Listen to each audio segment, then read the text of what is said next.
तो थोड़ा सा इंटरनेट टर्मिनोलॉजी के ऊपर हम लोग चलते हैं। तो पहला टर्म है वर्ल्ड वाइड वेब।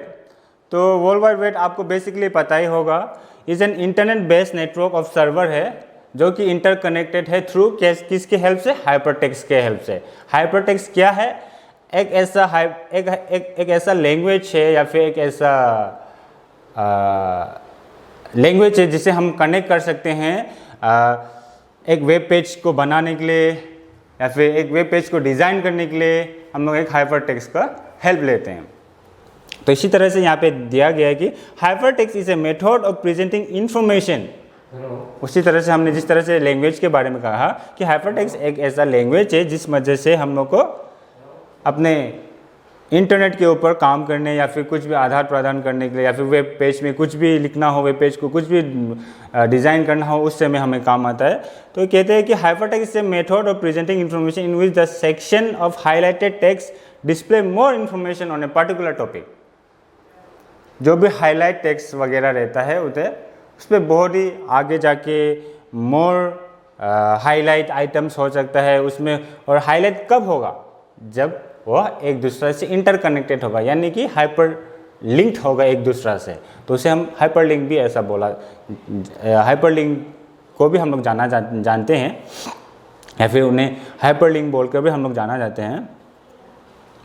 और नेक्स्ट है वेब पेज।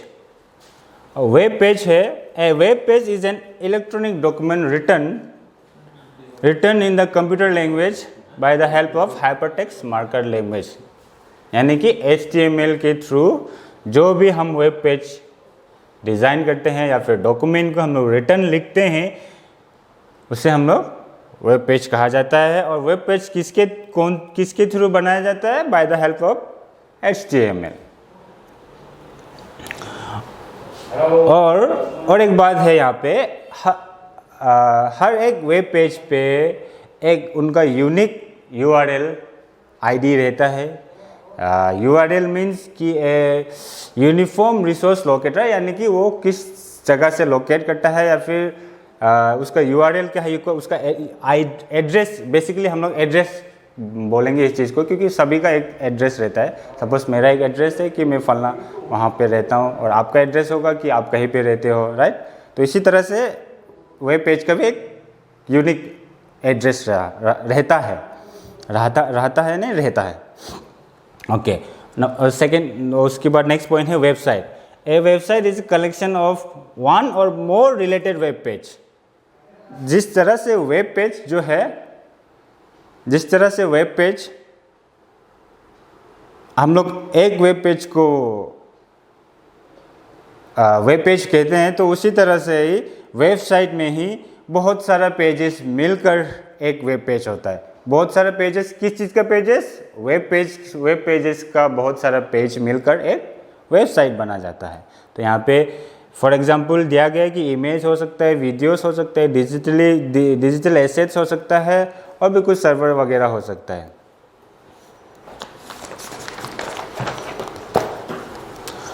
और फिर नेक्स्ट पॉइंट है होम पेज। तो हमने वेब पेज देखा, वेबसाइट देखा and then now home page. तो होम पेज जो है वो पहला पेज है हमारा वेबसाइट का, जो हमें पहला पेज जब भी हम लोग ओपन करते हैं वो हमें दिखाई मिलता है, तो उसे हम होम पेज के थ्रू जानते हैं। तो यहाँ पे लिखा गया है the first web page of the website is called the home page. अगर आप फिगर नंबर 1.5 देखोगे तो आपको वहाँ पे होम पेज के बारे में अच्छी तरह से दिखाया गया है, तो आप उसको देख सकते हो। उसके बाद नेक्स्ट पॉइंट है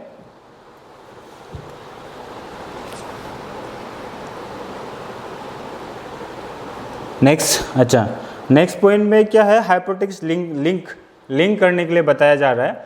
तो ये लिंक तो है जो हमने कहा था कि एक वेब पेज क्रिएट करने के लिए एक हमें HTML का ज़रूरत होता है या फिर उस लैंग्वेज का ज़रूरत होता है जिसके हेल्प से हम लोग एक वेब पेज को क्रिएट कर सकते हैं। और उसी वेब पेज से हम कई सारे वेब पेज पर जाने के लिए जो एक लिंक क्रिएट करते हैं उसे हम हाइपरलिंक कहते हैं। ये थोड़ा सा छोटा सा है बट बहुत ही फ़ायदेमंद आपको लगेगा, जानकारी होगा। और नेक्स्ट पॉइंट है वेब ब्राउज़र। बेसिकली आपको पता ही है वेब ब्राउज़र तो क्या है, जिस भी ब्राउज़र के हेल्प से हम वेब के अंदर कुछ भी इंफॉर्मेशन को सर्च करते हैं वही हमारे लिए एक वेब ब्राउज़र है। तो यहाँ पे लिखा गया है कि a web browser is a program that enables a user to access the interact with the text, image, sounds and other information located on the web page और वेबसाइट में जो भी सारा लोकेट है या फिर वहाँ पे जो भी कुछ रहा गया है उसे हम लोग को bye the help of web browser through से हम लोग यूज़र अनेबल कर सकते हैं। तो यहाँ पे दिया गया है सम ऑफ द वेब ब्राउज़र का नाम दिया गया है, आप देख सकते हो। पहला दिया गया है माइक्रोसॉफ्ट इंटरनेट एक्सप्लोरर, जो कि मैक्सिमम अगर किसी ने MS ऑफिस पे काम किया होगा या फिर MS ऑफिस को पढ़ा होगा तो वहाँ पे आपको देखने को मिलेगा कि माइक्रोसॉफ्ट इंटरनेट एक्सप्लोरर बोलकर एक ब्राउज़र मिलता है। और एक जब हम लोग 2G का टाइम था या फिर 3G का टाइम था, उस समय एक ओपेरा मिनी बोल के एक ब्राउज़र आया करता था, शायद आप लोगों को पता होगा। जैसे कि और साथ ही साथ एक UC ब्राउज़र बोल के भी आया होता होगा। अगर आप लोगों ने यूज़ किया हो तो आप लोगों को अच्छी तरह से पता होगा कि ये हम कौन से ओपेरा और कौन से UC के बारे में बात कर रहे हैं। तो नेक्स्ट है फायरफॉक्स, और अभी जो चल रहा है यहाँ पे अभी एट प्रेजेंट हम लोग यूज़ भी कर रहे हैं, जिसे हम कहते हैं गूगल क्रोम। वो सब भी हमारा एक ब्राउज़र है और ये काफ़ी सारा ब्राउज़र का लिस्टेड दिया गया है। और नेक्स्ट है हमारा वेब सर्वर